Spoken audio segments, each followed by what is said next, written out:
여러분 안녕하세요. 오늘은 걷는 사람 하정우란 책을 이렇게 준비했어요. 제가 이 책을 보다가 제가 좋아하는 내용이 하나 있어서 여러분과 같이 한번 읽어보고 싶어서 이렇게 영상 올립니다.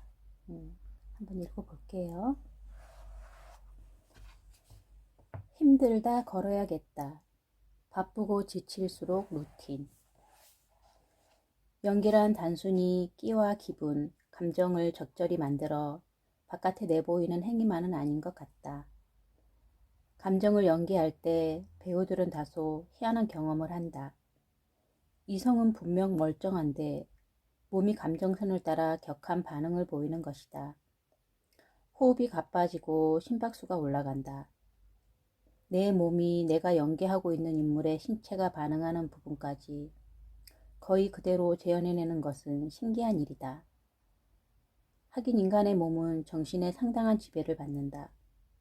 상사병에 걸리고 상상 임신까지도 할 수 있는 게 인간의 몸이니까. 특히 내가 연기하고 있는 인물의 감정에 따라 심장이 달리 반응하는 것이 뚜렷하게 느껴져서 내 심장을 스스로 컨트롤하는 게 쉽지 않다고 느낄 때가 있다. 이렇게 제멋대로 날뛰다가 부정맥에 걸리면 어떡하지? 슬쩍 걱정되기까지 한다. 수시로 급격하게 박동이 변하는 내 심장을 일상에서 규칙적으로 훈련하고 붙잡아 주는 것이 걷기다. 배우라는 직업의 특이점은 또 있다. 연예인들은 늘 대중의 시선과 평가를 받으며 살다 보니 정신적 면역력이 떨어지기 쉬운 것 같다. 자신감이 소진돼 외부에서 오는 자극에 마음이 요동치고 아무 이유 없이 불안해지기도 한다. 내가 그간 이뤄놓은 것들이 모래성처럼 와르르 허물어질 것 같고 일상적으로 해왔던 일들이 갑자기 너무도 어렵게 느껴져 꼼짝할 수 없을 때도 있다. 사실 이런 증상은 연예인들만이 아니라 과잉 업무와 감정 노동에 시달리는 많은 현대인들이 함께 겪고 있는 문제다. 흔히 번아웃 혹은 스트레스 증후군으로 불리는 이런 상태에 빠지면 당장 해결책을 찾아야 한다. 그런데 많은 사람들이 이를 단순한 육체 피로로 여기고 아무것도 하지 않은 채 누워서 쉬려고 한다. 극단적으로 지쳤을 때 의외로 많은 이들이 계속 먹거나 종일 자거나 멍하니 텔레비전을 보거나 하는 식으로 몸을 움직이지 않는 방법을 택한다. 하지만 이러면 분명 쉬긴 쉬었는데도 통 나아지는 게 없다는 느낌이 든다. 일상으로 복귀해야 하는 날이 닥쳤는데도 도망치고 싶다는 생각만 든다. 왜 푹 쉬었는데도 여전히 피곤할까 의아해하면서 말이다. 물론 육체 피로는 몸을 움직이지 않고 내버려 두면 어느 정도 회복된다. 격하게 움직인 부위의 근육을 잠시 쉬어주면 이내 활동 가능한 상태로 돌아온다. 하지만 정신적 에너지가 고갈되면 이런 방식으로는 절대 회복되지 않는다. 단언컨대 무작정 가만히 누워있는 것으로는 해결되지 않는다. 물론 나 역시도 꼼짝도 안 한 채 입을 둘러쓰고 싶은 순간이 없는 건 아니다. 이렇게 힘든데 뭘 더 어떻게 움직여? 의구심부터 든다. 하지만 언젠가부터 나는 힘들 때마다 속으로 이렇게 되뇌게 되었다. 아, 힘들다. 걸어야겠다. 나는 힘들수록 주저앉거나 눕기보다는 일단 일어나려 애쓴다. 몸과 마음이 완전히 고갈되었다는 느낌이 들 때 오히려 운동화를 신고 밖으로 나간다. 팔과 다리를 힘차게 흔들면서 온몸에 먼지처럼 달라붙은 귀찮음을 탁탁 털어내본다. 그렇게 걷다 보면 녹슬어서 삐걱거렸던 몸과 마음에 윤기가 돈다. 우리의 몸과 마음이 지쳤을 때 나타나는 증상을 잘 관찰해보자.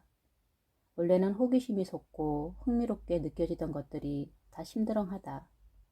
만사가 팍팍하게 느껴지고 별일 아닌데도 짜증스러워서 주변 사람들에게 뾰족하게 군다. 아주 작은 변수에도 절망적인 기분이 들어 눈앞이 캄캄해진다. 이 모든 것은 내 몸과 마음이 나에게 전환과 쉼을 요구하는 사인이다. 이때 방구석에 가만히 눕거나 앉아서 그냥 나아지길 기다리며 머리는 무거워지고 기분은 점점 가라앉는다. 계속 누워있으면 누워있어도 힘들고 앉아있으면 앉아있느라 힘들다.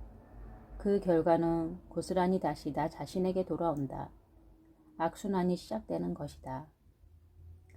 이런 늪에 빠져들려 할 때는 변덕스러운 감정에 나를 맡겨둘 게 아니라 규칙적인 루틴을 정해놓고 내 몸과 일정을 거기에 맞추는 편이 좋다.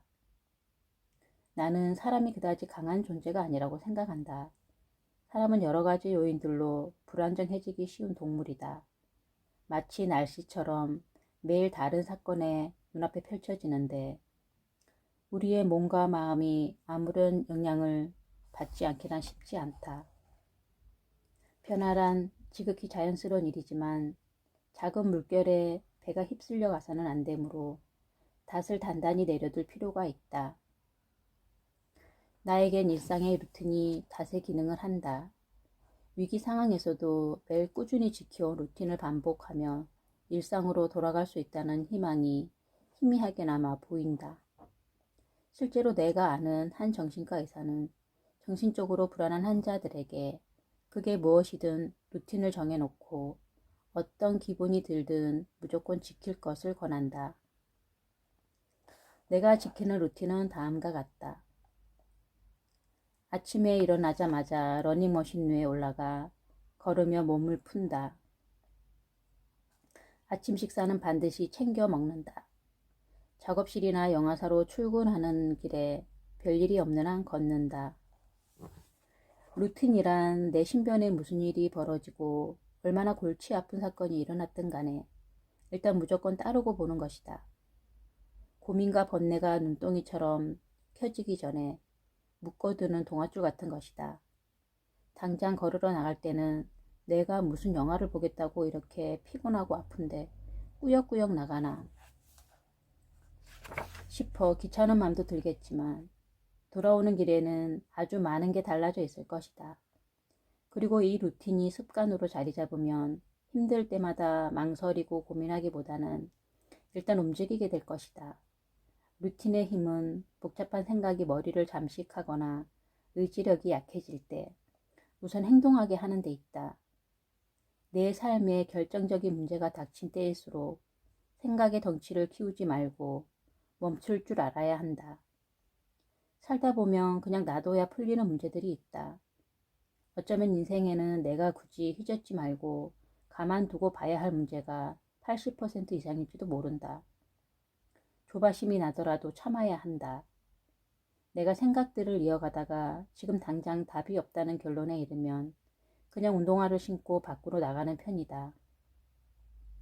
살다 보면 답이 없다는 말을 중얼거리게 만드는 문제들을 수없이 만난다.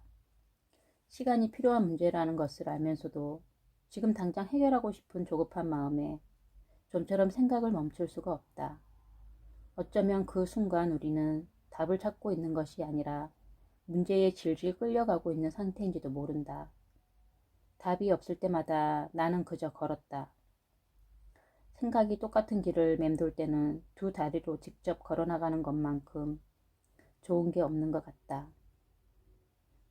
그러니 힘들 때는 대자로 뻗어버린 사람의 모습이 아니라 걷는 사람의 이미지를 머리에 떠올려 보면 좋겠다.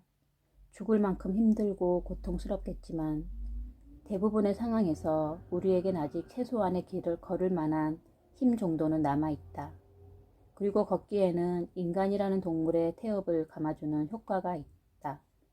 우리가 발 딛고 선 자리에서 더 버티고 나아갈 수 있도록 힘을 준다. 안다. 이 책을 읽고 있는 당신. 오늘도 쉽지 않은 하루였을 것이다. 나 역시 그랬다. 그래서 오늘은 기도하듯 다짐하듯 말해본다. 힘들다. 걸어야겠다.